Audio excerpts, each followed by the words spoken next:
எங்கள் சொந்தம் பார்த்தாலே சொர்க்கம் சொத்தி போகுமே.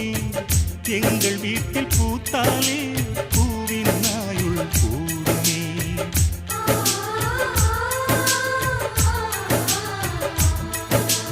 இரண்டு கண்கள் என்றாலும் பார்வை என்றும் ஒன்றுதான். உருவத்திலே தனித்தனிதான், உள்ளம் என்றும் ஒன்றுதான். ஒரு சேவல்தான் நடை காத்தது, இந்த அதிசயம் பாருங்கள். கண்ணனை வாழ்த்துங்கள்.